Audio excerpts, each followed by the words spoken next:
a curious little boy who is always asking why. Why this? Why that? Why then? Why now? Why not?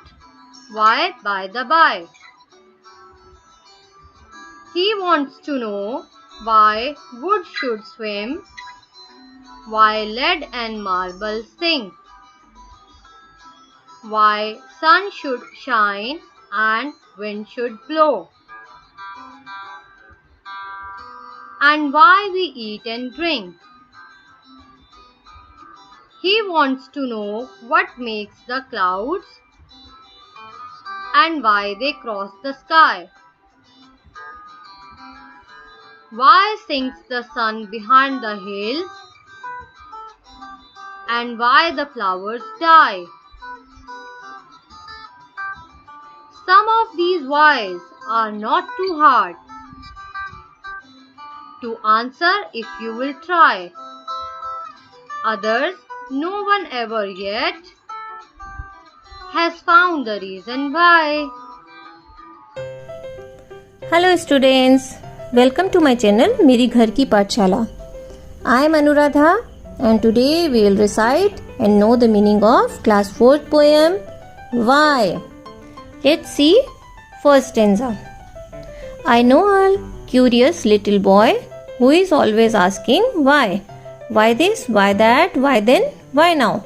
Why not, why, by the by. इसमें poet कहते हैं कि वो एक छोटे से लड़के को जानते हैं जो बहुत उत्सुक है और वो हर समय किसी न किसी चीज़ के बारे में जानना चाहता है और सभी के बारे में पूछता रहता है कि ये क्या है, वो क्या है. वो हर चीज़ के बारे में जानने के लिए बहुत बेचैन और इच्छुक है. उसके सवाल हर समय यही होते हैं, ये क्यों, वो क्यों, ये अभी क्यों, ये क्यों नहीं, और ऐसे ही बहुत सारे प्रश्नों को वो पूछता रहता है. क्या तुम भी इतने सारे प्रश्न पूछते हो? Second stanza.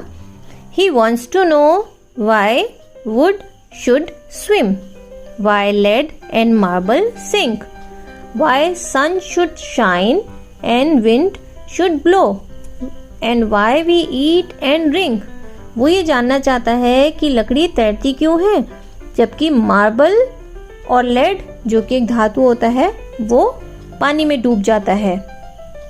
तुमने भी देखा है ना, लकड़ी हमेशा पानी पे तैरती है, वो डूबती नहीं है. और जो कंचे तुम जिससे खेलते हो मार्बल, अगर तुम उसको पानी में डालोगे तो क्या होगा, वो तैरेगा या डूब जाएगा? बिल्कुल सही, डूब जाएगा. Why sun should shine? सूरज को चमकना क्यों चाहिए, वो चमकता क्यों है? और विंड, हवा बहती क्यों है? एंड वाई वी ईट, हम खाते क्यों हैं और हम पानी क्यों पीते हैं? हर समय वो छोटा बच्चा किसी न किसी चीज के बारे में पूछता ही रहता है, ये क्यों है और वो क्यों है, बिल्कुल तुम्हारी तरह. नेक्स्ट स्टेंजा में वो कवि बोलते हैं, he wants to know what makes the clouds and why they cross the sky. वो ये जानना चाहता है कि बादल बनते कैसे हैं और वो बनने के बाद आसमान को पार करके क्यों चले जाते हैं इस पार से उस पार. Why sinks the sun behind the hill? सूरज पहाड़ों के पीछे डूब क्यों जाता है. And why the flowers die? जितने सुंदर फूल खिल जाते हैं और खिलने के बाद वो मुरझा क्यों जाते हैं. उफ, कितने सवाल पूछता है, लेकिन कितना अच्छा लगता है सवाल पूछना. लास्ट स्टेंजा में कवि कहते हैं, Some of these whys are not too hard. उसके जो इतने सारे क्यों वाले सवाल हैं वो कुछ इतने कठिन नहीं हैं. उनका आंसर दिया जा सकता है. To answer if you will try. अगर तुम कोशिश करोगे तो उनका आंसर दिया जा सकता है.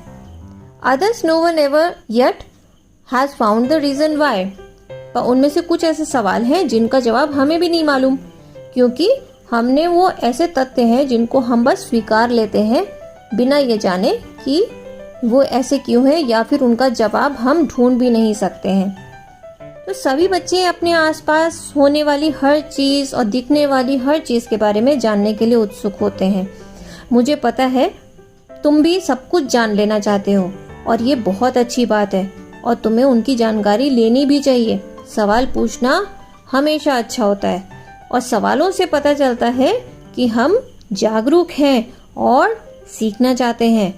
हमें अपने आसपास क्या कुछ हो रहा है उसको देखते रहना चाहिए, ऑब्जर्व करते रहना चाहिए और इससे हमारा दिमाग हमेशा अलर्ट भी रहता है। तो अगली बार आप भी सवाल ज़रूर पूछना, मुझसे भी पूछना आप लोग सवाल।